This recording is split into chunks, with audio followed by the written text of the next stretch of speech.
Hey folks, I've been so busy lately that I haven't been able to put a lot of videos in the past week or so, and it may be a little bit longer before I'm able to, but I thought I'll give you a quick update.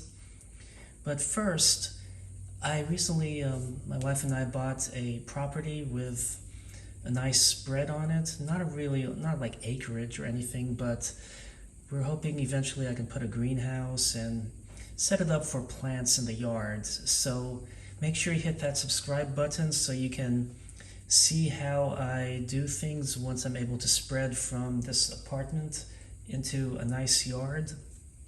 But I want to give you a quick update on these plants. A few weeks ago I propagated a couple Lebanese black figs, and I took some sprigs of the emerald green Arbor Vitae.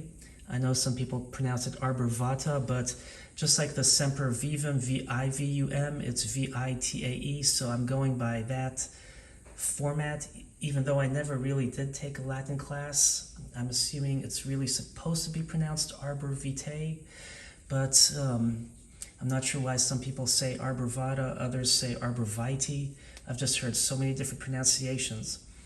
And then here, that tiny seedling over there is basically a Camellia sinensis, and the big leaves have fallen off, but if you can see, it actually shows some little growth at the tip. So the fact that the tip is still alive tells me that there's still hope for that cutting. But I started to reduce the humidity by not having the lid latched onto this bin, because as you can see, all these aerial roots forming on that cutting of the Lebanese black. I'm not sure why this cutting isn't faring as well, but it did grow and it seems okay. But as long as I have one tree that survives, I can always take more cuttings off it. And really, I have so many fig varieties that I'll probably have a row of one or two of each at best.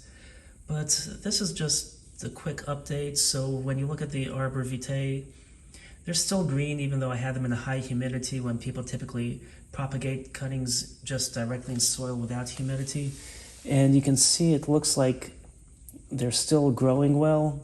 So I'm kind of happy about that.